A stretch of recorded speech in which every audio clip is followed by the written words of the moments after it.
За сайн байцгаана уу? Өнөөдөр та бүхэндээ хэрхэн би жингээ хасаж чадсан талаараа нэг нүггүй ямар ч фильтргүйгээр хуваалцах болно. За нэг мэдээ YouTube маань 66.2 мянган дагагчтай subscribe-тай болсон байна. Тэгээд одоо би яг 7 хоногт ядаж нэг удаа чадвал 2 удаа ингээд тогтмол бичлэг оруулаад явъя гэд өөртөө зарьсан. Сууж гин.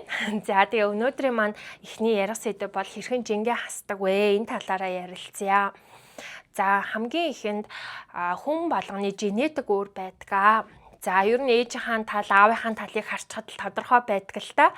Тэгээд миний хувьд бол анханасаа одоо нера байхаасаа те дөнгөж эхээс төрөхдөө 4-700 төрж исэн. Миний хувьд бол неран хувцс одоо өмсөх боломжгүй тийм бондгор төрж исэн. Тэгээ төрөлхийн нэг унган мерата гэдэг шиг төрөлхийн тийм бондгор охин байсан. Тэгээ өсвөр насндаа мэдээж октоо жингээ хасахыг хичээдэг. Би ч мөн адил хичээгээд, эрүүл хооллохыг хичээгээд, орой 6-аас хойш юм идэхгүй байхыг хичээгээд, тэгээ өглөө олгон одоо нэг цөөхөн минут дасгал хийдэг байсан гэртээ. За тэгээд өсвөр насндаа өөрийнхөө төвшин жинтэйг ажиллаж эхэлсэн байгаа. Гэхдээ хамгийн гол одоо маш их тархалт бол хүүхэд төрүүлэхээс бол надад эхэлж исэн. Том хүүгээ би 13 он төрүүлэхдээ анх яг маш их жин дээр таргалж эхэлж исэн. Тэгээ үүний дараа 21 онд дунд хүүгээ төрүүлэхдээ 95 кг болоод 23 онд бага хүүгээ төрүүлэхдээ мөн дахиад 95 кг болж төрсөн байгаа. Тэгээ өөрийнхөө амьдралыг ингээд харахаар дандаа төрөлт болгон дээрээ би ер нь дэлбэрдэг төрлийн хүн. За жирэмсэн байхдаас арай гайгүй яваад идэг. Тэгээ яг жирэмсэн байхдаа гайгүй яжгаад төрсний дараа хөхөөл байхдаа ер нь маш их таргалдаг ийм төрлийн хүн байгаа. Яг хөхөөл байхдаа сүүч сайтай гэхдээ маш их нөгөө гол харалж толгоо өвдөж хөлсдөг. Тэгээд одоо хүн лэмчин те одоо буруу зүрх хоолтой хоолгүй яваад улам илүү ингэж хавгнадаг байсан. За тэгээ би яг энэ 3 удаагийн өөрчлөлтүүд маань 3 удаагийн төрөлт болгон дээрээ дараа нь өөрөөр жингээ хасж исэн байгаа. За хамгийн ихний жин хасалт маань бол би яг тэр үед 20-од насны ихэнх үе дээрээ залуу байсан. Тэгээ энэ үедээ бол би яг өөртөө шийдээд энэ хүү гаргасан үр дүнг бол би яг 5 сарын дотор 78-80 кг-аас 58 кг хүртлээр турж исэн 20 гаруй кг-ыг. За тэгээ яг 5 сарын дараа за эхнийх нь болохоор яг хүүгээ төрүүлээд ой хүргэснийхэн дараа зураг аваад өөртөө яг ингээд за шийдэж эхэлсэн. Тэгээд яг тэр жилийнхаа 12 сарын 31-нд яг шинэ жилийн салаадны ногоо бэлтэж байхдаа 2 дахь зураг аваад тэгээд би ингээ өөрөө эхлээд харьцуулаа харсан чинь бараг л ээж охин хоёр шиг өөрчлөлт гарсан байсан. Энэ бол миний хувьд амьдралтай байсан бас маш гоё глоw up байсан. За тэгээ ковид болоод яг 21 онд дунд хүүгээ төрүүлсэн. Дунд хүү дээр бол бас ер нь гайгүй байсан. Төрснээ дараа ч гэсэн ингээд их дайжгүй ер нь өрнсөн. Тэгээ 70 хэдэн килограммаас буугаагүй байж ахта төрөө 5 сартай ахта дараагийнхаа хүүг олоод тэгээ яг 3 дахь хүү дээр бол би үнэхээр өөрийнхөө рекордыг эвдэж маш их дэлбэрч таргалсан. Төрснээ дараа ч гэсэн ингээд лайв челленж хийгээл ингээд явж хахад нэг юм жигцэлцэн, юм пиндисэн тэр мэдрэмж маань надад маш төвхтэй, бүр уур хүрмээр байдаг байсан. За тэгээд яг одоо энэ зурган дээр харагдаж байгаачлан төрснийхөө дараа би жирэмсэн байхдаа ч гэсэн ер нь үргэлжил би йога хийдэг байсан. Ягаад тэгэхээр энэ миний өөр амжиргааны маань орлого нөгөөтэйгүр яг багшун болоод ингээд шамнартаа йога цагаа явж агаад нэг сар амрах гэхээр шамнар маань багшаа тэгээ бид нар юу хийх юм бэ гэж бичээд идэг байсан. Тэгээд бас мөнгө олох хүний одоо анхдагч хэрэгцээ учраас би бас ингээд онлайн анги бол тасралтгүй авч байсан. За тэгээд миний ерөөсө хамаг асуудал бол эхний 2 хүүхэд дээр бол төрсний дараа айгүй хурдан жим буугаад хайтаахан болж исэн ч 3 дахь хүү дээр бол үнэхээр жим бол буухгүй байсан. Наас ч гэсэн ингээ 30 гараад эхэлсэн. Тэгээд энэ үед бол жинхэнэ би өөртөөгөө нүүр тулж эхэлсэн.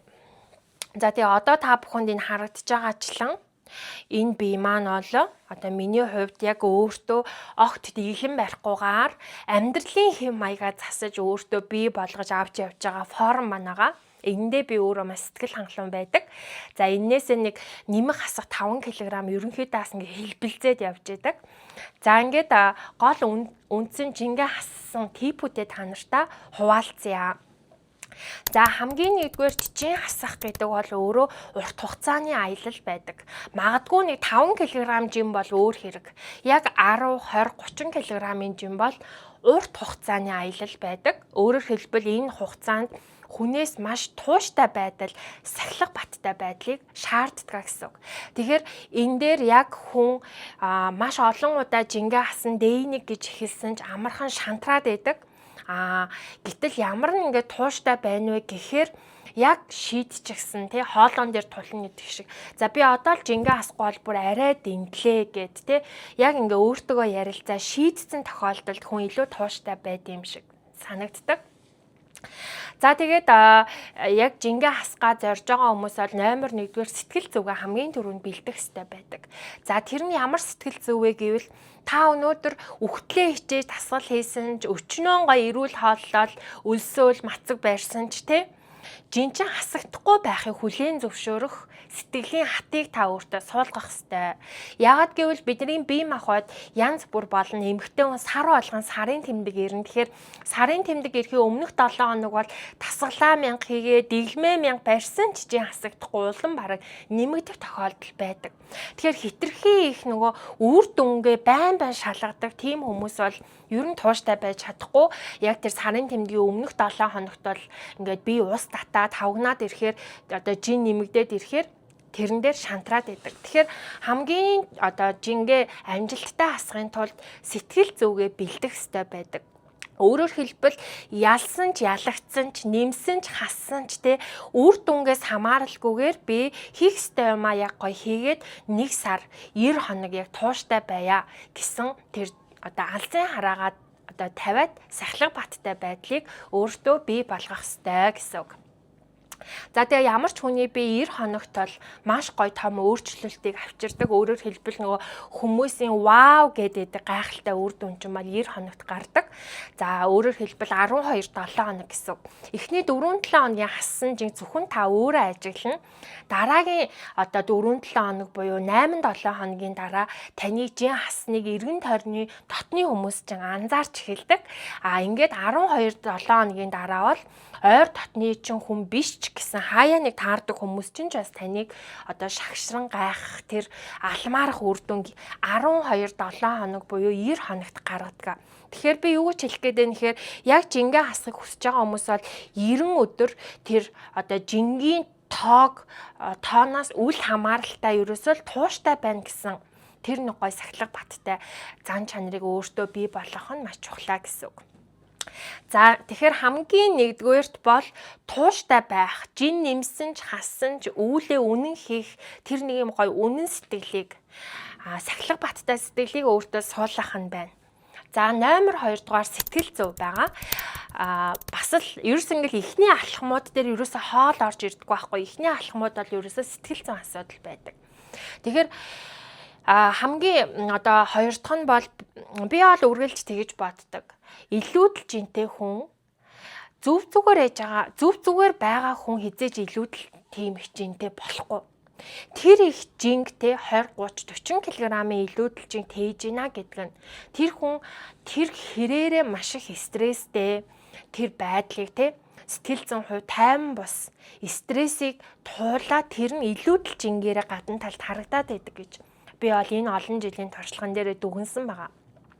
Өөрөөр хэлбэл за төрөө таргалчлаа гэж бид нэр төрөхөд үргэлж мэдрэлийн систем аюулын тохион дээр байдаг хүүхэд маань унчихгүй, хүүхэд маань уйлчихгүй, одоо өөрийгөө бүр мартдаг. Үргэлж ийм аюулын тохион дээр шүнж тайван унтахгүй нэг хүүхдээ янзгалахад л бид нэр сэрчдэг шүү дээ. Тэгэхээр мэдрэлийн систем байнга ийм аюулын тохион дээр удаан явхаар хүн угаасаа маш их стресс энэ нь нөгөө талдаа дааврын өөрчлөлт, нөгөө талдаа тэр идэх эмгэг гэдэг зүйлийг үүсгээд байдаг. Тэгэхээр хоёрдугаар асуудал бол одоо энэ их биеинд суусан энэ зүйл таны одоо өнгөрсний маш их даван туулсан хүнд хэцүү тэр стресс илүүдэлчин болж өнөөдөр тань дээр бий болсон гэсэн үг. Миний илүүдэлчин бол миний энэ туулсан стресс юм байна гэдгийг ойлгоод тэгээд үүнийгээ зөв тайлж сурах хэрэгтэй байдаг. За энэ дээр жишээлбэл өмнө нь ингээд стресстэй үедээ нэг дор маш их юм идээ суудаг байсан бол одоо стрессээ тайлахын тулд цэвэрлэгээгээ хийх, тэмдэглэл бичих, ном унших, дасгал хийх гэх нөгөө энэ стресс менежментээ хийж сурах хэрэгтэй байдаг. Тэгжиж ер нь хүн амжилттай жин хасдаг. Тэгэхгүй бол хүн өнөөдөр төвчээд нэг өдөр дэлбэрдэг байхгүй юу? Тэгэхээр ямар ч ялгаагүй жоохон хасж ирснаа л буцаад харгалцдаг энэ хүмүүс бол стресс менежментээ өөрийгөө ойлгох тэр хувийн цагийг гаргахгүй байна гэсэн. 26 онд олон улсын health coach-оор төгссөн IN-ыг за тэгэхэд яг энэ хүний эрүүл оршихуй дээр те өөрийгөө тижээх дээр ярихад тавхтай хоолноос илүү номер 1 бид нарыг өөрийгөө тижээдэг зүйл бол амьдралын 12 тойрог буюу энэ дунд мөнгө санхүүний байдал, карьерийн байдал, нийгмийн харилцаа тэгээд одоо хайр дурлал, хосын харилцаа, за тэгээд өөртөө гаргаж байгаа хувийн цаг, хобби гэд маш олон зүйлүүд одоо энэ яг хүний энэ эрүүл байх дээр нөлөөлж байгаа байхгүй. Ингээд одоо дараагийн зүйл бол тавхтай хоол руу орж ирдэг. Тэгэхээр жингээ хасахтаа 3 дугаар алхам эхний энэ хоёрыг ингээд ойлгочих юм бол хоол руугаа шууд орно гэсэн үг. За хүмүүс хоолыг маш хэцүү гэж боддог. Яг үнэндээ хоол шиг амархан юм гэж бол байхгүй. Одоо хамгийн гоё одоо зүйл чинь ерөөсөө л одоо уурглаг, тэнцвэртэй хооллох гэсэн үг.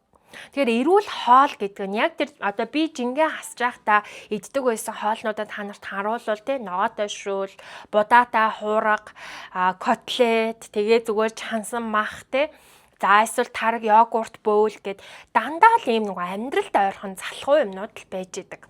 Тэгэхээр үүнийгээ бид нар 3 цаг тутам идчихэж амжилттай жингээ хасдаг.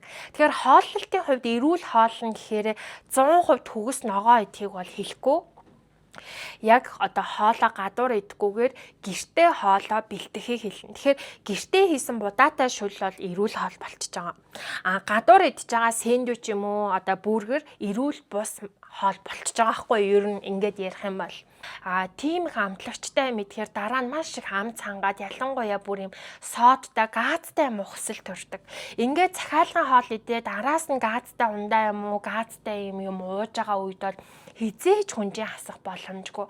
Тэгэхээр ерөөсөө жингээ хасъя гэвэл хоолоо гэртээ хийж идэхээс эхэлнэ. Тэгээ энэ бол ерөөсөө асар том менежмент. Ер нь амжилттай ингээд жингээ хасж байгаа бүх хүмүүс өдрийн идэх хоолнуудаа ингээд төлөвлөж өлсөхөөсөө өмнө бэлдэж тавьдаг. Тэгжиж бид нар одоо амжилттай эрүүл хооллолдгоо. Тэгэхээр магадгүй ингээд 12-7 хоног жингээ хасахдаа 7 хоногийн нэг өдрөл гадуур дээдэлж болно. 6 өдөртөө дандаа гэрийнхээ хоолыг авч явж гэртээ хоолоо бэлтэнэ гэсэн үг. Урьдчилж бэлтэнэ гэсэн үг. Ингээд ирэхээр нэгт мөнгө санхүүнд хэрэгтэй. Хоёр дотроосоо нөгөө өөрийн гараар хийсэн эрүүл хоолоо идээд тахаар арьс, эрүүл мэнд хүртэл нилээн сайжирдаг. Тэгээ яг энэ удаан явж агаад гадуур ингээ хоол идэхээр амар амтлагчтай санагдаад нэрнгээсээ идэж чаддаггүй. За 4-р алхам бол ус уух байдаг. Энийг бол одоо хүмүүс мэддэггүй. Хамгийн түрүүнд бид нар ус уухгүй байгаа учраас бие маань улам хаван хураагаад байдаг өөртөө. Тэгэхээр хангалттай хэмжээний ус авахаар бие маань усны шингийн эмний дутагдалд орохгүй байгаа үедээ маш их шээж хаван буудаг. Тэгэхээр бид нар шингийн эм гэдэг нь огт шингийн эм уухгүй явж агаад уухтаа кофе юм уу ундаа уугаад байгаа шингэн нүхтгүү. Шингийн эм гэдэг нь яг минерал ус эсвэл одоо яг гоё органик жуус детокс цайнууд, ургамлын цайнууд орж байгаа. За ингээд шингийн юм одоо бас уудгүй хүмүүс тархинд үлсэх цангах мэдрэмж адилхан тохоогоор очдог учраас цангаад байна гэж тохоо очихт нь үүнийг бид нар өлсөд байна гэж ойлгоод тэгээд илүү их бас юм идээд байдаг гэсэн. Тэгэхээр жингээ хасахад хамгийн гол 4 дахь зарчим бол өдөрт хамгийн багадаа 2.5 литр шингийн эмийг уусан байх хэвээр. Үүнийг та ногоон цайгаар ууж болно, усан дотроо лимон хийгээд ууж болно Ямар ч байдлаар ууж болно. За ингээд шингийн маа хангалттай ууж байгаа хүн бол маш сайхан юм хоолны дуршил хүртэл хэвэн байдаг. Биеийн цангахгүй байгаа учраас тэгж их ингээд ойр ойрхон өлсөд байгаа юм шиг сонин мэдрэмж төрдгөө гэсэн. За 5 дугаар алхам бол ерөөсөө сахарын хэрэглээ. За би бол бүр сахарын хэрэглээ маш өндөр заяо. Яагаад тэгэхээр одоо манай ээж хоёр хоёулаа зайрмаг чихэр шоколадны одоо бүр хаан байсан. Тамхи татаж арих энэ төр уудгүй ирнээсээ манай ээжээр айгүй хэм чихэрлэг амттад нь торт иддэг байсан. Тэгээ ямар санда анх танилцахтаа хүртэл зайрмаг идэж явж байгаа танилцсан гэж байгаа байхгүй. Тэгээ угаасаа нөгөө гэр бүлийн хооллолт нөгөө хүүхдэд сууж байгаа учраас багаас маань ингээл би сандаг орс дэлгүүрээс ингээл вафл бичэн тэр айгүй хилээр нь аваад ингээл тавьчихдаг тий. Гой чихэр жимсийг бол анддаггүй тийм айл байсан. Одоо тэгсэн чинь ингээ манай гэр бүл манай ээж аа хоёр бөрөөсө сахар идэхэ болцсон. Гэхдээ миний хувьд бол би өөрөө юм чихэрлэг юмд бабл ти, торт, чихэр, шоколад янз бүрийн ингээл янзын юмд би маш их дуртай. Тэгээ яг ийм юм байнга идж байгаа үед угаасаа жингээ хасгал хизээж одоо биелэшгүй худлаа байдаг. Тэгэхээр миний хувьд чихэрлэг юмнасаа гарч иж би жингээ хассан. Одоо тэр нь юу гэсэн үг вэ гэхээр сахар идэхэ болж иж гэсэн үг. За тэгвэл энэ бол хэцүү шттэ бид нар ингээд төвчж явж байгаа тесэрдэг. За энэ дээр би яг өөртөө хийсэн хамгийн бэст аргыг хэлж өгье. Хэрв чихэрлэг зүйл идэх юм бол үдээс өмнө идэх хэрэгтэй байдаг. Одоо мэдээж хүү юм чинь те нэг эрзэн чихэр би яаж яхад бүр эрзэн чихрэн хүртэл дуртай заяо. Чоко байн хүртэл дуртай, айли бабаан дуртай. Би угаасаа бүр ингээд чихрийн би бол ингээд дарга байхгүй юу? Тэгээд мэдээж дуртай. Гэхдээ дуртай гэснийхаа зоргоор те өдрө алган тэрийг идэхгүй байхыг хичээдэг. Яагаад тэгэхээр өдрө алган идээд тахаар нэг мэдгээд амар хурдан таргалцдаг. Миний хувьд одоо инсулин маш мэдрэг миний бие. За тэгээд миний хувьд бол дотроо үнийгээ яаж балансжуулдаггүй гэвэл идэхээр бол орой биш үдээс өмнө буюу өдрийн хоолныхаа өмнө нэг юм 100 шиддэг штэ кофетэй цай тэр үедээ би иддэг. За нэгдүгээрт. За хоёрдугаарт би 7 хоногт нэг юм уу 2 чийдтэйг өөртөө яг зөвшөөрдөг. Тэр нь гэхдээ дандаа үдээс бас өмнө байх хэвээр. Тэгээд тэрийг би ингээд хийчээд дараагийнхаа өдөр нь одоо ахаад тэрийг идмээр санагдангууд за би өчигдөр идсэн. Миний дараагийн чийдтэй хэдэн өдрийн дараа байгаа гэд ингэж нөгөө юмыг хоошлуулдаг. Жишээ нь ингээд чихэр идэх бодол те зарим гэдэг бодолд төрөхөд үгүй би идэхгүй гэж төвчгээр бидний бие стресстэд улам дэлбэрч идээд идэг. За миний хувьд яадгүй гэхээр чихэр зармыг идэх бодолд төрмөгц би хоошлуулдаг. Тэгэхээр нөгөө өөртөө ингээ яриад өөрийн маань дотор бас нэг өөр тусдаа дуу хоолой байгаад байна гэсэн үг шүү дээ. Тэгэхээр миний доторх одоо тэр нэг юм зөв мөрөн дээр чөтгөр маань те гой торт идэж допамин ялгаруулаач гой бабблти ууж гой жаргаач гэл тэгдэг байхгүй юу. Тэнгүүт л би яадгүй гэхээр окей. Ерөөс нөгөө нэг тэрнтэйгээ бас тийм хүчтэй шүүмжилж харцахгүйсэн. Иднэ. Гэхдээ өнөөдөр биш. Миний чийт дэй чинь бүтэнсэ өдөр. Би бүтэнсэнд иднэ гэдэг ингээ хоошлуулдаг. Тэгэхээр ер нь бол амар амжилттай байдаг. Тэгээ яг бүтэнсэ өдөр нь болоо идэх гэхээр өөрийнхөө гой гаргасан үр дүнг хараад заримдаа бас идэхэ болдог. За мөн одоо энэ 5 дахь арга энэ сахарн дээр ярих юм бол орлуулах арга бол хамгийн хүчтэй байдаг. Мэдээж чихэрлэг тэр одоо амтыг алим хамгийн сайн орлуулдаг. Банаа хамгийн сайн орлуулдаг. Тэгээ гой тараг банаа, чаавртай нэм смуди би ингээд хийж уугаад идэг штэ. Тэр бол бүр яг надад ингээд жишээг бабблти аваад ууцсан юм шиг тэр мэдрэмжийг төрүүлдэг байхгүй. Тэгэхээр айл болох эрүүл амттангаар орлуулна. Ерөөсөө уян хатан. Тэгэхээр юу яах нь ерөөсөө төвчж болохгүй ахын те хязгаарлаж болохгүй ахын нэгт орлуулах нь эрүүл зүйлээр нь. Хоёрт үүнийгээ хоош тавих нь. Тэгэхээр хүн угаасаа давж гарч чаддаг. 5 дугаарт. За 6 дугаар одоо алхам бол хоол сойлт. За миний хамгийн том алдаа би ингээд яг өдрийн хэрэгтэй одоо хоолоо идэх тэр цагаараа би хоолгүй яваад идэв байсан. За энэ дээр бол угаасаа нөгөө давхар хөхүүл хажуугаар ингээ ажил хийж байгаа учраас контентоо яг өдрийн турш нь хүүхэд арай унтаж мунтаж байгаа үеэр нь би галс ингээл амжуулж явахын хичээлүүдийг бичдэг байхгүй юу урдчилж. Тэгэхээр чи ямар тэр ингээл үеэрээ хоол идээл суугаад л тань штэ тийм биз дээ. Тэгээ миний одоо хамгийн гол одоо алдаа бол би өдрийн хоолны цаг, өглөөнийхөө хоолныхоо цагийг алгасаад ажлын төлөө, хүүхдийн хаан төлөө, гэр бүлийн хаан төлөө ингээ өөрийнхөө хоолны цагийг дандаа сүүлд нь тавьдаг. Ингээд харахаар өдөр олигтой уургалаг шимт хижээлтэй мэдгүй байгаа учраас орой хүүхдээ унтсны дараа иддэг.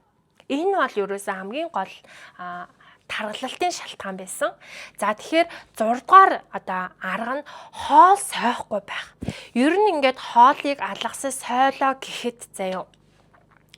Тухайн үедээ ингээд би хоолоо сайжлаа гэж бодож байгаа ч энэ хизээ нэг өдөр нөхөгддөг. Тэр нь тэр оройноо ч юм уу, тэр шөндөө ч юм уу те угаасаа нөхөгддөг байхгүй. Тийм учраас яг идэх ёстой цагта хоолоо сойхгүйгээр идэх ёстой байдаг. Энэ нь өглөөний цай, завсрын снэк, өдрийн хоолоо яг идэх цагтаа идчихийж хүн тэр оройны мацгийг хүн яг тэр гоё дааврын тэнцвэрийг өөрийнхөө биед бий болгож идэг. Тэгэхээр 6 дугаарт жинхэнэ хасахын тулд хоолоо сойж байгаа үедээ бид нэр булчингаа алдчихийдэг.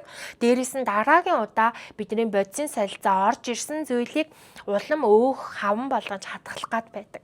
Тэгэхээр ерөөсөө жин хасаж хоол сойж хассан жин буцаад нэмэгднэ гэдгийг ойлгож аваарай. Тэгэхээр ерөөсөө жингээ хасахдаа яг өдрийн 3 хоолоо идэж жингээ хассан хүн дараа нь тэрийг нэмдэггүй байхгүй юу? Харин өдрийн 1 хоолоо алгасаа жингээ хассан хүн насан туршдаа л тэр хоолоо алгасахгүй бол тэрийг идэхэд буцаад л хавганж хөөж таргална гэсэн. За тэгэхээр 6 дугаарт бол ерөөсөө хоол сойхгүй байх. Энэ дээр хоолоо урьдчилж бэлдэх. За бүр завгүй айлахад гоё эрүүл хоолны тийм фитнес хоол мал зардаг газруудаас ядаж хоолоо захиалах ч юм уу те. Эсвэл ингээ ахиухнаар амралтынхаа өдөр котлет ингээд ногоонуудаа ингээ бэлтжээд ажлын өдрүүддээ тэрийг гэрээхэндээ хоол идэхтэй хажуугаар. Ерөөсөө хоол бэлэн байж ижил хүн хоолоо алддаггүй. Тэгээд хоолны цагийг алгасаж ерөөсөө болдгүй. Алгасах юм бол дараа нь нөхөгдөж идэхдээ тэр нь улам эрүүл бос аргаар нөхөгддөг гэсэн үг. За одоо ингээд 7 дугаар арга бол тасгал байгаа. За хүн ер нь жингээ асж байгаа хүн илүү их алхах, илүү их хөдөлгөөн хийхийг хичээх хэрэгтэй байдаг. Тэгжээж бидний бодисын солилцоо сайжирдаг. За энэ дундаа өдөрт хамгийн багадаа 30 минуттай алхах юм уу, эрчимтэй шогших юм уу, эсвэл йога хийх юм уу, бүжиглэх ч юм уу те, спиннинг хийх ч юм уу, жим хийх ч юм уу те, ямар нэгэн байдлаар тасгал хийх хэрэгтэй. Ингэж жингээ хасж байгаа үед хүн унжихгүйгээр жин хасдаг. Яагаад тэгэхээр тасгал хийж байгаа үед булчин ажиллаж байгаа, булчингаа ажилуулж жингээ хасж байгаа үедээ бид нар арьс маань унжилт нь бага байдаг. Огт тасгал хийхгүйгээр зөвхөн хоолоо ингээд хасаад турчхлаар маш их унжаад, маш их ингээд нурмыгаад мөн биеийн тэр гоё юм элсэн цаг галбар нарийнхан тайл үүсдэггүй. Ерөнхийдөө бол ингээд яг юм тайлгүй юм дөрвөлжин ингээд турцсан байдаг штэ. Энэ бол ерөөсө булчингийнхаа маасыг алдаж турж байгаа гэсэн үг. Яг тасгал хийж турж байгаа хүмүүс бол яг тэр элсэн цаг галбар үндсэндээ байдаг. Гэтэ тэр тасгалыг биш штэ бити та нар ингээд хүндрүүлж ойлгоорой. Зүгээр л өнөөдөр сургуулаас гэр хүрэх зайндаа, ажил хүрэх зайндаа өмнө нь дандаа ингээд алхаа бишээ төгжрээд явдаг байсан бол дулаан хувцлаад алхах. За лифтээр гардаг байсан бол шатаар өөрөө гоё ингээд алхаж гарах те. Ингэж өөрийнхөө зүгээр амьдралын товчлдог хөдөлгөөнүүдээ бас илүү өөрөө механикаар хийх юм бол тэр чинь бас тань тасгал болчихно гэсэн үг. За 8 дугаар алхам бол нойр. Энийг бол хүн болгон мэдж байгаа байх те. Орой 22 цагаас шөнийн 2 цаг хүртэл яг энэ бол чанартай нойр байдаг. Энэ 4 цагийн нойр. Гэтэл бид нар ихэнхдээ 2 цаг гэж унтаад байгаа шүү дээ те. Эсвэл шүн ингээд уцмацаа оролдоо зарим нь баг өөр цайлгаж байгаа байх. Тэгэхээр хүн унтаж байхдаа өөх шатаж байдаг. Хүн унтаж байхдаа эдгэрч байдаг. Тэгэхээр бид нар нойроо засж ийж бидний тарих хэрэггүй мэдээлэлээ унтаж байхдаа устгана. Бид нар нойроо засж ийж маш амжилттай жингээ хасдаг. Эсвэргээрээ шөнийн ээлжинд нойр муутай хүмүүс улам тэр нойроо алдахлаар хүн маш их стресстэй, депресстэй илүү юм төрмгийн уцаарлангуй болоод байдаг. Тэгэхээр нойроо алдж байгаа үед илүү хоолны дуршил нэмэгдээд байдаг. Эсвэргээрээ сайхан унтаж амраад өөрийгөө амраах тусам хүний даавар тэнцвэржээд өөх илүү сайн шатчихдаг байгаа. Тэгэхээр 8 дугаар алхам маань нойроо сайн чанартай авах байгаа. За тэгээ өнөөдрийн хэлж байгаа энэ зөвлөгөөнүүд бол заяа. Та нар ингээл нэг 90 хоног барьчаал хаях биш. Ер нь насан туршдаа яг энэ 10-ыг хэрэгжүүлж байгаа үед за хямбгаач нэг амар тийм 20-30 кг илүүдэлтэй амьдрахгүй. 10 дотроо ер нь нэг 5 орчмын нэг илүүдэл чинтэй энэ эдэн шуушныхаа тэ гурил сахарнаас болж байна уу гэхээс биш хизээч хидийцэн илүүдэл чинтэй хитрхи том гэдэгтэй явахгүй. За сүүлийн хоёр арга 9-дүгээрт бол эслэг байгаа. За эслэг буюу ногоо жимсээр гизээд үргэх. За ер нь бол идж байгаа хоолндоо заавал бүхэл өөр, дээрэс нь ногоо, за жимсэн дундаа аль болох илүү гоё юм эслэг, хальстай хүр хийж ажиллагддаг тий. Би бол алим лэрэг илүү их санал болгон дараа нь бана. За ингээд ийм байгалийн ийм эслэгээр гизээ дүүргэж байгаа үед хүн бас амжилттай жин хасдаг. Ягаад тэгэхээр эслэг өөрөө хүний биед ороод усаар хөөгдөд томордог. Тэгэхээр илүү бага калориор илүү цатгалан удаа явна гэсэн үг. Тэгэхээр жингээ хасахын тулд бид нар калорийн дутагдлыг өөртөө үүсгэж байгаа тий. Гэхдээ бид нар калорийн дутагдлыг үүсгэхдээ идж байгаа калори маань дандаа сахар байгаа тахаар нөгөө өндөр калориор шимт хичээлгүй юм авахаар бид нар ядраад байдаг. Гэтэл бид нар яг тэр калоридоо илүү ногоо, илүү уураг, сайн чанарын тос гээд макро шимт хичээлүүдэд бүрэн авчихлаэр бид нар огт ядрахгүй, огт зовлонгүйгээр бид нар жингээ хасдаг. Тэгэхээр энэ дунд өдөрт заавал нэг алим идэх, өдөрт нэг түүхий луван тэ мэрэд идэх, эсвэл нэг хатга бууцаа идэх зэрэг ногоо оруулж өгчээж бидний жин хасалт илүү сайн явагддаг. Детокслно гэсэн үг бие. Тэгэхгүй зөвхөн бид нар ингээл мах гурил сахар идэл дандаа энэ цардуулдаг хүмүүстэй бидний нөгөө идж байгаа ногоо чинь нарийн ногоо ш дандаа бүдүү ногоо иддэг штэ бид нар. Тэгэхээр илүү жоохон юм байцаа бөөрийнхээ байцаагаа те илүү юм газрын хөрснөөс дээшээ ургаж байгаа ногоонуудыг бид нар өдрийн турш сайн хүр хийж ажиллаж идчихээж гидс маань ч эрүүл байна. Дээрээс нь жингээ хасж байгаа үед сатгалан байдаг. Үлсгүйгээр жингээ хасдгаа гэсэн үг. Хамгийн сүүлийн маань арга бол халуун цай авах. Ер нь одоо ингээд оройн цагаар ингээ хоол молоо зэгцлээд те ядаж 18 цагаас хойш хүнд юм идэхгүй ингээд жоохон мацаглаад унтжээ гэхээр гол харлаад өлсөд байгаа үедээ халуун юм уудаг, халуун цай уудаг. Би бүр оюутан байхдаа буцалсан ус ойчиж уудаг байсан. Тэгэхээр цаддаг гэж боддоо. Тэгээ хүн угаасаа халуун юм уухаар хүний ингээ мэдрэлийн систем тайвширдаг. Халуун юм уухаар хүн угаасаа ингээ мэдрэлийн систем нь тайвшраа дээрээс нь цадах мэдрэмж авдаг. Тэгэхээр ер нь амжилттай жингээ хасахын тулд гарын цайтай байх хэрэгтэй. За энэ маань миний бол гарын цай бол угаасаа метаболизмыг бүүсэлдэг зүйл лимон, зүгийн бал, цагаангаа ахгүй. Тэгэхээр одоо цайгаа сонгохдоо мэдээж оройн цагаар ингээд ногоон цай уугаад хахаар кофентэй учраас нойр сэргэж штэ.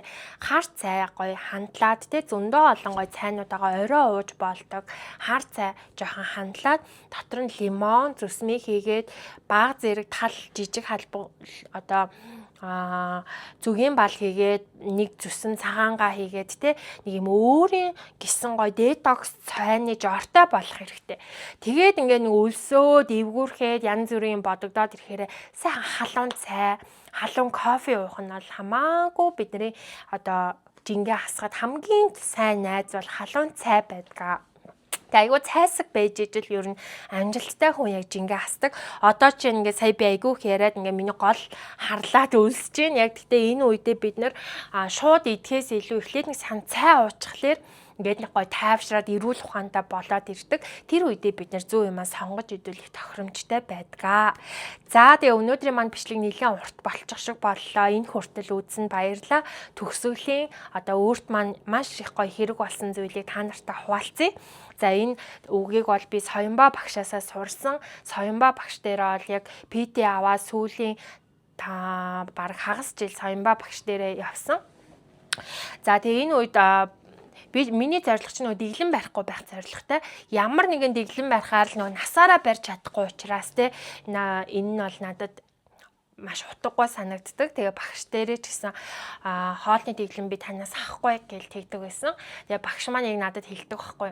Чи зүгээр чи дэглэм барихгүй байж болно. Чи зүгээр л уурга хангалттай ав гэж бүр маш их хэлдэг. Тэгээ яг одоо ингээд өлсөн үедээ төрүүлээд ингээд уургалаг зүйлээ төрүүлээд идчихлээр хүн сахар идэхт уршилгүй болчдөг. Мөн ингээд бид нар ер нь чихэрлэг юм идэхийг хүсэж байна гэдэг нь бие маань уургийн дутагдалд орсон учраас чихэрлэг зүйл хүсэж байд юм. Тэгэхээр уурга аваад өндгөө идээд махаа идээд те эсвэл одоо цээж махаач идэж болно, дүүф үгээч идэж болно те эсвэл уурган шейк ууж болно тийм ээ. Ингээд нөгөө уургаа ингээд яг тэр үедээ авчихлаар хүн угаасаа нэг мэдхээ сахар идэхгүй нэлээд удаан амьдарсан байдаг. Идэх хүсэлгүй болчтой юм лээ. Тэгэхээр яг наад чиг юм чихэрлэг юм дуртай хүмүүс байх юм бол таны би уургаар дутагцсан гэсэн үг. Тэгэхээр өдрийн турш та хангалттай хэмжээний ядаа 100 г уурга авч чадчихэв үү гэдгээ хэмжээрээ одоо ингээд чат GPT хөгжсөн болохоор амархан штэ. Ингээд би өдөрт хэдэн грамм уурга авмаараа юу юунаас ингэж авах вэ? Ингээд чат GPT-тэйгээ харьцаж олон. Тэгээ үндсэндээ идж байгаа хоол болгоноос ингээд уурга ядаж 20 г уурга авах зорилготой ингээд идээд байхаар хүссэн үсээгүүд тэр янз бүрийн таргалуулах юмыг идэх зай үлддэггүй шүү. Тэгээ яг энэ аргаараа би бас ингээд онлайн ангийнхандаа өдрө олгоны хоолны заавар тэгээ шинэ одоо хичээлүүдийг оруулдаг. Тэгээ description хэсэгт бас линкийг оруулна. Эсвэл болон Facebook группээр би авдаг. За эсвэл дээр бол хизээж орж болно. Facebook групп дээр бол яг өдрүүдийг ингээд зарлж авдаг байгаа. За баярлалаа. Бичлэг маань таалагдсан бол лайк дараа, subscribe хийхээ мартаа. Дээрээс нь надаас асуухыг хүсэж байгаа асуултууд байвал комент хэсэгт бичээрэй. Мөн дараагийн бичлэгийг маань юу байлгахыг хүсэж байна та бүхэн саналаа өгөөрэй.